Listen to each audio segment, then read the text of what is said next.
Le jour où Zéra franchit le seuil de la concession, le soleil dardait ses rayons ardents et la voix des tambours s'élevait, majestueuse. Les femmes dansaient en formant des rondes, tandis que les enfants couraient entre les chaises dans un chœur de rire et de clameurs. Près du portail, les voisins murmuraient « Le maître des lieux a enfin pris épouse ». Zéra descendit de la voiture avec une grâce infinie. Sa noble parure d'un orange profond chatoyait sous la lumière de l'après-midi, et de lourdes perles reposaient doucement sur son cou. Elle n'était point seulement d'une beauté à couper le souffle, ses yeux portaient en eux une espérance silencieuse. Le genre d'espérance qui croit que l'amour peut triompher de toute épreuve. Soyez les bienvenus, douces âmes, au cœur des plus doux contes et légendes d'Afrique, où nous vous offrons les récits les plus exquis pour nourrir votre esprit et votre âme. N'oubliez point de vous abonner et de faire résonner la cloche des notifications afin que nous puissions grandir ensemble. Noble assemblée. À l'entrée se tenait Mava, la mère de l'époux. Elle portait un majestueux pagne bleu royal, un au foulard noué avec fierté, et tenait sa canne de bois noble telle une reine veillant sur son palais. Derrière elle se tenaient ses filles, Lénie et Sora, observant la scène avec des yeux inquisiteurs. « Salutations, vénérable mère », murmura Zéra avec douceur en s'inclinant respectueusement. « Je rends grâce d'être accueillie en cette noble famille. » Mava hocha lentement la tête. « En cette demeure, nous vénérons le respect. »« Oui, ma mère, je le conçois. Je saurai être une bru dévouée. » Lénie se pencha vers Sora et persifla. Elle parle avec bien trop de douceur. Nous verrons si cette tendresse survivra en ces murs. L'époux, Jaro, s'approcha de Zéra et lui offrit un sourire rassurant. N'aie crainte. Les femmes de mon sang peuvent paraître rudes, mais elles ont le cœur bon. Zéra lui rendit son sourire. Je ne connais point la peur. Je suis venu pour bâtir mon foyer. Derrière eux, Sora marmonna. Celle-ci s'imagine que le mariage est une fable pour enfants. Mava frappa le sol d'un coup sec avec sa canne. Qu'elle entre. Et c'est ainsi que Zéra franchit le seuil, ignorant qu'elle venait de mettre les pieds sur un champ de bataille silencieux, déguisé en demeure familiale. Les premiers jours s'écoulèrent sans bruit, mais le silence y était lourd. Zéra se levait chaque matin avant le chant du coq. Dès la 5e heure de l'aube, elle avait déjà balayé la cour, fait bouillir l'eau et pris possession des fourneaux avant même que la maisonnée ne s'éveille. Elle désirait s'attirer leur bonne grâce. Elle désirait être des leurs. Un matin, alors que le bouillon mijotait, Mava pénétra dans la cuisine sans daigner saluer. Elle trempa son doigt dans la marmite. Ses traits se durcirent. Elle laissa tomber la cuillère dans un grand fracas. « Est-ce ainsi que ta mère t'a enseigné l'art du foyer ?» Zéra se fija. Ma mère, je vous assure que je sais fort bien cuisiner. Silence. Trancha Mava. Tu te tais lorsque je prends la parole. Pardonnez-moi, ma mère. Je n'avais nulle intention de vous offenser. Lénie fit son entrée. J'ai vu la lumière de sa chambre s'allumer à la 6e heure. Elle s'est levée bien tard. Zéra secoua vivement la tête. Cela est faux. Je me suis levé à la 5e heure. Le regard de Mava se fit tranchant. Serais-tu en train de me traiter de menteuse? Non, ma mère. Je ne faisais que m'expliquer. Sora croisa les bras. Ma mère, cette fille manque cruellement de respect. Zéra sentit sa poitrine se serrer. Les mots étaient futiles, mais ils s'abattaient sur elle tels des pierres. Plus tard dans la matinée, elle trouva Jaro. J'y mets tout mon cœur chaque jour, dit Zéra d'une voix brisée. Mais elle ne cesse de m'accuser. Jaro supira. Je t'en prie, apaise-toi. Tu sais comment sont ma mère et mes sœurs. Zéra le fixa avec intensité. Dois-je donc me contenter de subir? Jaro hesita. Présente-leur simplement tes excuses. Cela ramènera la paix. Zéra ravala sa fierté, mais au tréfonds de son âme, quelque chose se brisa, silencieusement, douloureusement. Les jours se muèrent en semaines, et la tension s'accrut. Chaque effort que déployait Héra devenait un nouveau prétexte pour la blâmer. Un après-midi, des éclats de voix retentirent dans le couloir. Mes joyaux ont disparu. Hurla Sora. Mava akurat. Que se passe-t-il? Mes bijoux en or. Je les avais rangés dans mon tiroir. Ils n'y sont plus. Zéra es approcha, inquiet. Tout va-t-il bien? Tous les regards convergèrent vers elle. La voix de Mava se fit de glace. Depuis le jour où tu as franchi notre porte, des biens s'évaporent. Zéra cligna des yeux, décontenancée. Ma mère, je ne saisis point. Tu es une voleuse, cracha Sora sans ménagement. Je ne suis point une voleuse. Répliqua Héra, la voix tremblante. Fouillons ses bagages. S'exclama Lenny avec précipitation. Avant même que Zera ne pût réagir, elles ouvraient déjà ses malles. Puis, Sora poussa un cri de triomphe. Regardez. Ils sont ici. Les joyaux reposaient au fond du sac de Zera. Les mains de la jeune épouse se mirent à trembler. Je ne les ai point dérobés. J'ignore comment ils sont arrivés là. Mava rit froidement, versant des larmes de crocodile. Jaro servant. Que se passe-t-il en ces lieux? Ton épouse est une voleuse, décréta Mava. Jaro posa son regard sur Zera. Est-ce la vérité? Les yeux de Zera s'emplirent de larmes. Je t'en conjure, crois-moi, je n'ai rien pris. Jaro expira lentament. S'ils ont été retrouvés dans tes effets, que suis-je censé penser? Cette phrase brisa en elle quelque chose de bien plus profond que l'injuste accusation. Mava pointa sa canne vers la porte. Elle quitte cette concession aujourd'hui même. Zera posa un ultime regard sur Jaro, et en cet instant, elle comprit. Elle était tragiquement seule dans une maison grouillante de monde. Zera rassembla ses effets dans la plus grande dignité. Point de cris, point de scandale, seul le bruit des étoffes que l'on plie et d'un cœur qui se déchire. Jaro se tenait sur le pas de la porte.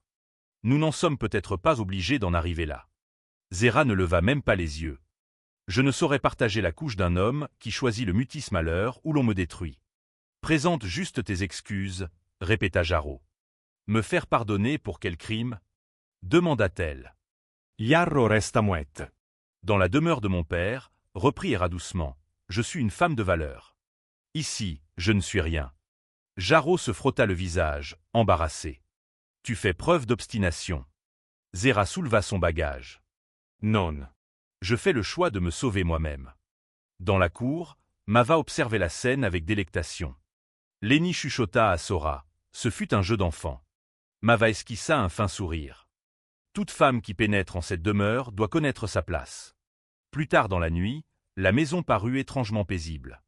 Mais le calme n'est point toujours synonyme de justice. 2 semaines passèrent. Jaro devint taciturn, tormente. Mava s'en aperçut.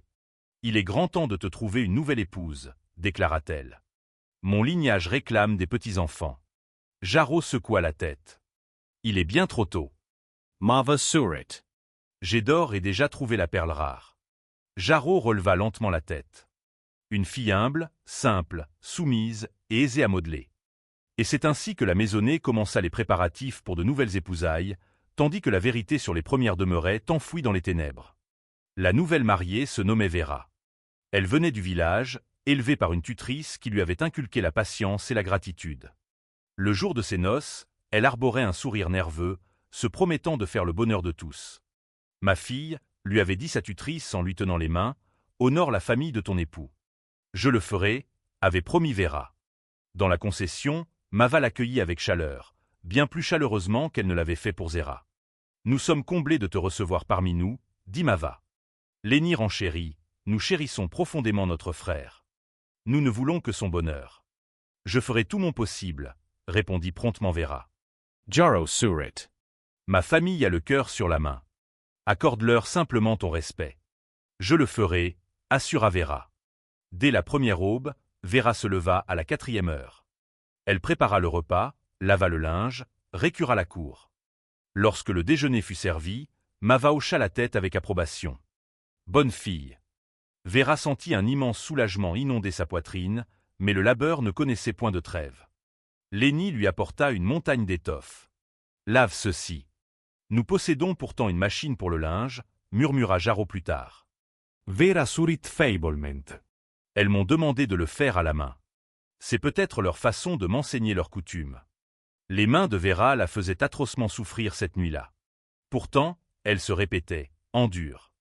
Des jours meilleurs viendront. Mais les lunes passèrent. Les exigences se firent plus lourdes. Puis, un soir, Mava prononça la phrase qui fit basculer leur destin. Voilà 6 mois qui se sont écoulés. Où est l'héritier? Dès lors, le fardeau passa des corvées domestiques à son propre corps. La question de l'enfantement devint la nouvelle horloge de la maison. Chaque matin, à chaque repas, à chaque instant de silence, le reproche revenait. Un soir, Mava convoqua Vera dans la pièce commune. 6 mois se sont écoulés, articula lentement Mava. Et toujours aucun fruit de tes entrailles. Vera baissa les yeux. Ma mère, je fais tout ce qui est en mon pouvoir. Lenny fit claquer sa langue avec mépris. Essayer ne suffit point. Sora ajouta, notre frère a besoin d'une descendance. Les doigts de Vera se crispèrent sur son pagne. Je ne suis point le créateur. Mava se pencha en avant. Nous t'accordons 2 lunes supplémentaires. Vera s'effigea. 2 lunes? Si ton ventre reste stérile, poursuivit Mava avec une froideur absolue, tu quitteras cette demeure. Cette nuit-là, Vera pleura en silence aux côtés de Jaro. Je suis épuisée, murmura-t-elle. J'ai le sentiment d'être jugée au tribunal chaque jour que Dieu fait. Jaro supera. Elle ne désire que notre bien. Le bien de qui? Demanda Vera. Le mien ou le tien? Jaro garda le silence. Le lendemain, Vera fit quérir sa tutrice. Elles m'ont donné 2 lunes, dit-elle, la voix tremblante. Que dit ton époux? Ils se murent dans le silence. Un lourd silence enveloppa l'échange. Ma fille, finit par dire la vieille femme, le mariage n'est point un esclavage. Vera contempla ses mains meurtries par le labeur. Pour la première fois, elle s'autorisa une pensée dangereuse. L'endurance n'était peut-être pas le véritable visage de l'amour. La tempête éclata lors d'un après-midi harassant. Lenny déposa un énième panier de linge. Lave ceci. Vera secoua lentement la tête. Je n'ai plus de force aujourd'hui. Je m'en chargerai demain. Le silence s'abattit sur la pièce. Que as-tu osé dire? Essa fusqua Lenny. J'ai dit que j'étais épuisé. Sora fit un pas menaçant. Il te pousse des ailes, à ce que je vois. La poitrine de Vera se soulevait sous l'effort. Je trime depuis le lever du jour. La voix de Lenny se fit stridente. Nous t'avons sorti de ta misère pour t'amener ici. Quelque chose se brisa dans l'âme de Vera. Je suis une épouse, dit-elle d'une voix sourde. Et non une servante. Les mots résonnèrent. Mava surgit. Que se passe-t-il ici? Ma mère. Esecria Lenny. Elle refuse de laver les vêtements. Ce n'est point la vérité, tenta d'expliquer Vera. J'ai simplement demandé à reporter la tâche à demain. Silence. Vocifera Mava. Tu es incapable d'enfanter, et voilà que tu refuses de travailler. Cette phrase s'abattit sur elle comme un coup de fouet. Le soir venu, Vera fit face à Jaro. Je désire entreprendre un commerce, annonça-t-elle. Jaro fronça les sourcils. Je pourvois à tous tes besoins. Je désire posséder quelque chose qui soit à moi. Jaro hesita. Nous pourrons en discuter. Après la naissance d'un enfant. Vera le devisagea. Est-ce donc là toute ma valeur? Demanda-t-elle. Un ventre pour porter un enfant? Le silence de Jaro résonna plus fort que n'importe quel aveu. Et c'est cette nuit-là que Vera résolut de partir. L'ultime dispute survint peu de temps après. Je ne puis supporter cela plus longtemps, déclara Vera.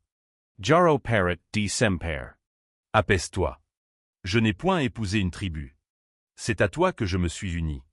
Mava fit irruption en plein milieu de la querelle. Et où crois-tu aller ainsi? Je m'en retourne chez moi, répondit Vera. Dans cette bicoque misérable d'où tu viens? Rayla Sora. Vera souleva son baluchon avec dignité. La paix de l'âme a bien plus de valeur que la grandeur d'une demeure. La voix de Jaro se brisa. Ne pars pas. Alors, choisis-moi, exigea Vera. Silence. Ce fut la réponse finale. Elle franchit le portail. La deuxième épouse s'en était allée. Plus tard dans la nuit, l'ami intime de Jaro lui souffla ces sages paroles. 2 épouses, la même fin tragique. Peut-être le mal ne vient-il pas de ces femmes. Jaro ne rit point. Pour la première fois, le doute sema sa graine dans son esprit. Mais avant qu'il ne pût affronter ses démons, le destin se remit en marche.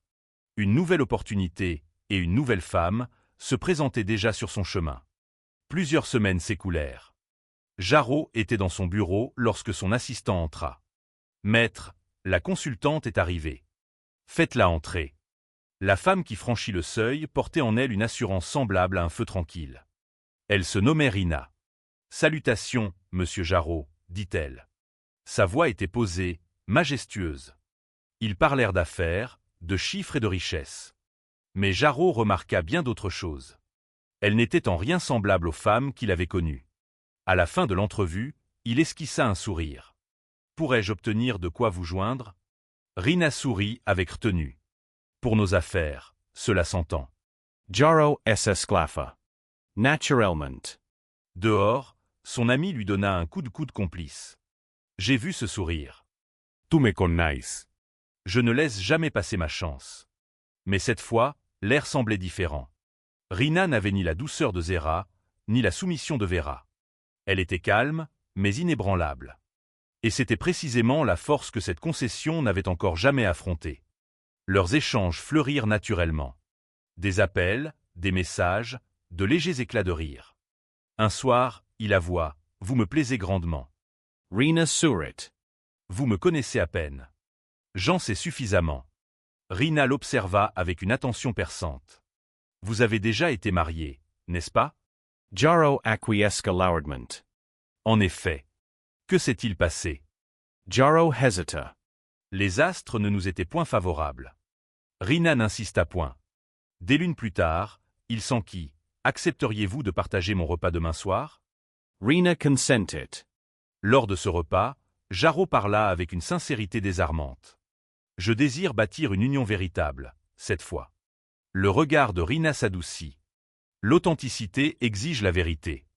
Jaro opina du chef. « Je ferai de vous mon épouse, décréta-t-il. Rina cligna des yeux, surprise. Voilà qui est bien hâtif. Laissez le temps au temps. 2 semaines plus tard, elle lui offrit sa réponse. Oui. Et une fois de plus, la maisonnée se prépara à accueillir une nouvelle mariée, ignorant que celle-ci refuserait de jouer la pièce qu'on lui avait écrite. Lorsque Rina pénétra dans la concession, l'accueil parut familier. Bien trop familier. Mava sourit avec une politesse de façade. « Sois la bienvenue, ma fille. » Rina s'inclina légèrement. « Je vous remercie, ma mère. » Lenny et Sora échangèrent ce même regard entendu qu'elles s'étaient lancées lors des noces précédentes. Un regard jaugeur, calculateur. Plus tard, dans l'intimité de leur chambre, Rina demanda à voix basse. « Vous épiez-elle toujours de la sorte ?» Jaro rit nerveusement. « Elle veille sur nous, tout simplement. » Rina ne répondit rien. Dès le premier matin, les masques tombèrent. « Prépare le repas matinal », ordonna Lenny. Rina consulta sa montre. « J'ai des obligations professionnelles. » Le silence s'installa, lourde menace. Quelles obligations? Essenquit Sora. « Mon travail, » répondit Rina avec le plus grand calme. La voix de la vénérable mère s'éleva, dure comme l'acier. Nulle épouse en cette concession ne s'adonne au labeur du dehors. Rina plongea son regard dans le sien. Tel ne fut jamais notre accord. Et pour la première fois depuis des lustres, la demeure se heurta à une résistance immédiate. Les hostilités ne tardèrent pas à éclater. « Prépare le repas avant de partir », ordonna la mère. « Je vous prie de le préparer vous-même », répliqua Rina.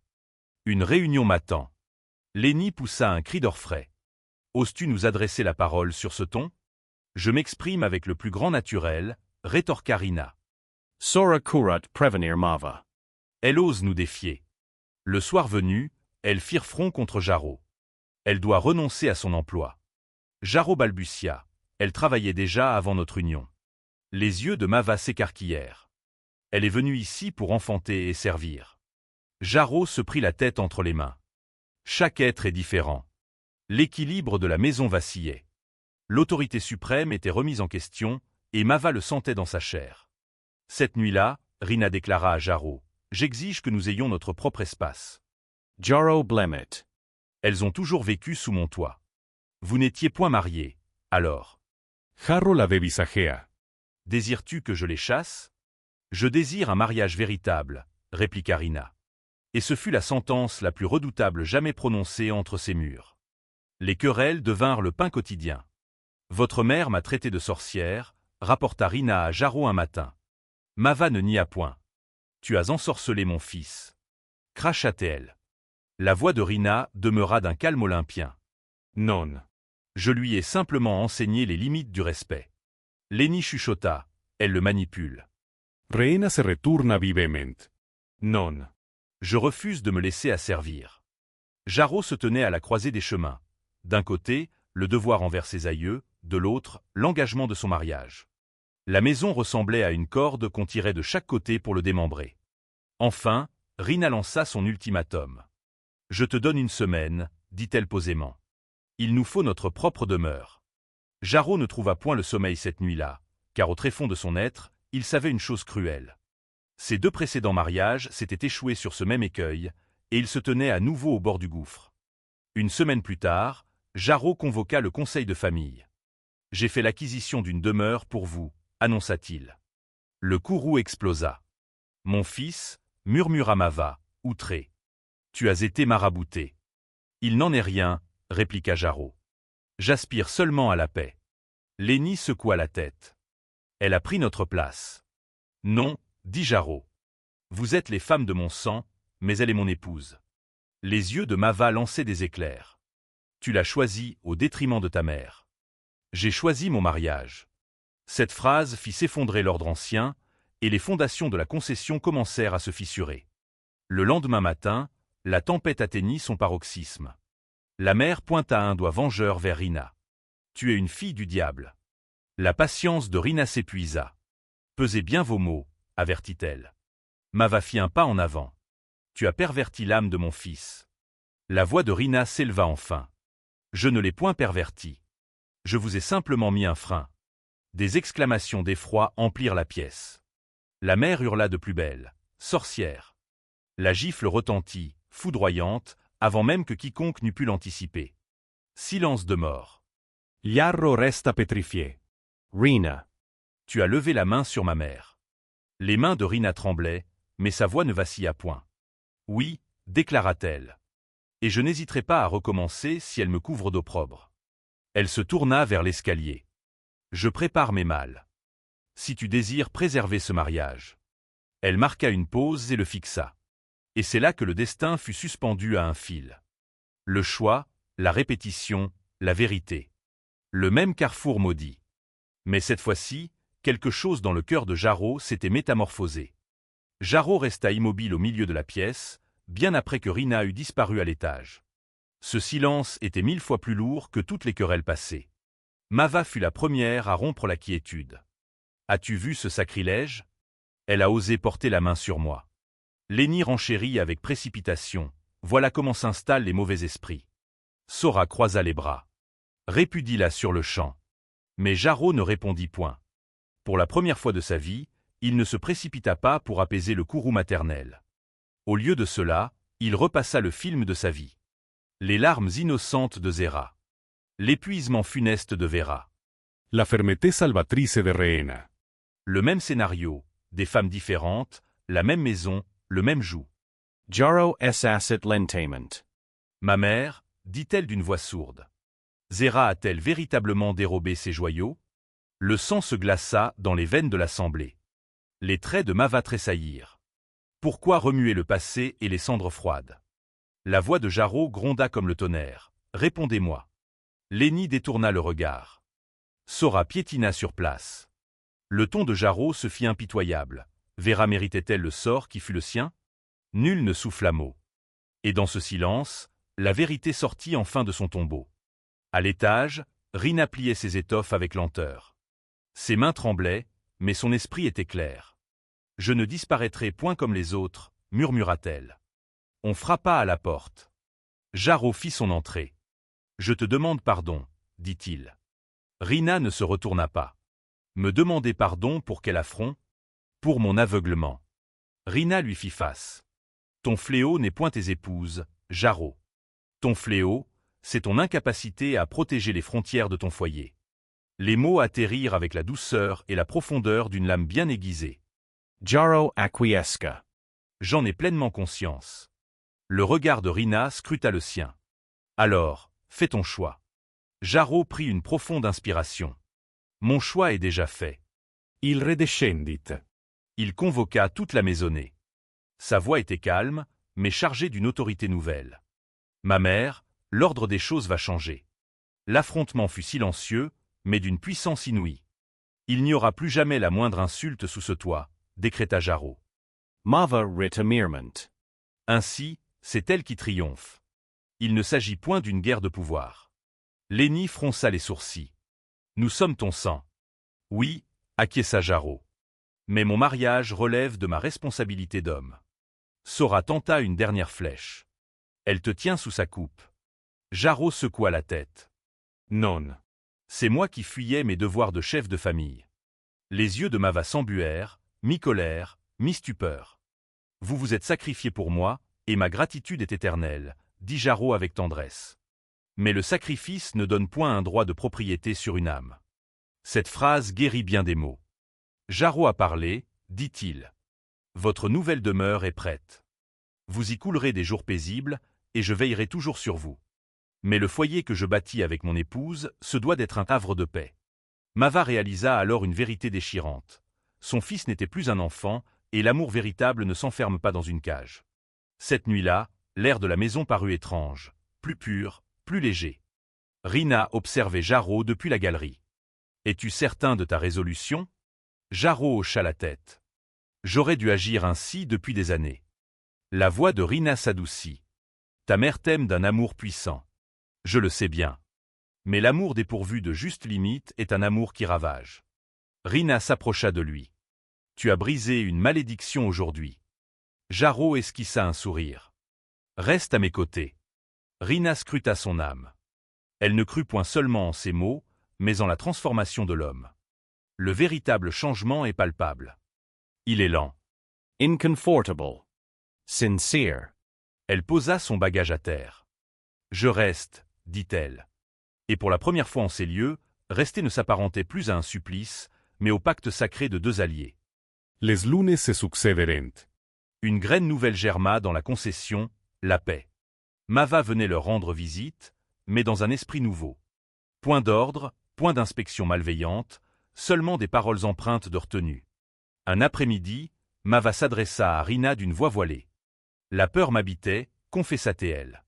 Je croyais perdre la chair de ma chair. » Rina sourit avec bienveillance. « Vous ne l'avez point perdue. Vous avez simplement fait la connaissance de l'homme qu'il est devenu. » Les yeux de Mava s'adoucirent. « J'ai été impitoyable avec celles qui t'ont précédé, » admit-elle. Rina ne porta aucun jugement. Elle déclara humblement, « Il n'est jamais trop tard pour laisser parler la douceur de son cœur. » En ce jour béni, la guérison opéra. Sans éclat, sans tambour, mais avec vérité. Même les nids et Sora trouvèrent la sagesse. L'éloignement apporta le recul, et le recul enfanta l'humilité. Un soir, des lunes plus tard, la concession battait à nouveau au rythme de la vie. Mais cette fois, les rires qui s'élevaient étaient ceux de la liberté. Jarreau se tenait aux côtés de Rina, regardant Mava enseigner l'art d'aimer traditionnel aux enfants du voisinage. Elle rayonne de bonheur, constata Rina. Jarreau sourit. Son âme a enfin trouvé le repos. Rina posa la tête sur l'épaule de son époux. Tu as accompli une grande épreuve. Nous l'avons accomplie, corrigea Jarreau. Rina writ dousement. Telle est l'alliance. Jarreau plongea son regard dans le sien. Merci de n'avoir point fui. Merci d'avoir su changer, répondit Rina. Plus tard dans la nuit, Mava remit à Rina un précieux coffret. À l'intérieur reposaient des joyaux, ces mêmes joyaux qui jadis servirent à détruire une union. Mava prit la parole, lentement. Cette fois, ceci t'est offert par amour, et non pour t'enchaîner. Les yeux de Rina s'emplirent de larmes de joie. Jarreau enlaça les deux femmes de sa vie. Il n'était plus divisé, ni tiraillé, mais un homme accompli. La demeure qui jadis brisait les destins conjugaux avait appris la plus simple et la plus puissante des leçons. L'amour n'est point possession. Le respect n'est point erreur. Une famille ne se ploie point sous le joug. Et parfois, la plus douce des fins n'est point de trouver une famille parfaite, mais d'avoir le courage d'en bâtir une où règne la lumière. Merci de nous avoir prêté l'oreille, douces âmes. Si ce récit a touché votre cœur, n'omettez point d'aimer et de vous abonner, afin de ne rien manquer des contes envoûtants que nous préservons pour vous en ce lieu. Dites-nous également, dans l'espace des palabres, quelle sagesse vous en tirez et depuis quelle contrée vous nous écoutez. Votre voix nous est précieuse. Demeurez parmi nous et savourez d'autres légendes sur notre chaîne. Nous restons les gardiens des plus doux contes et légendes d'Afrique. Que la paix soit avec vous, douces âmes.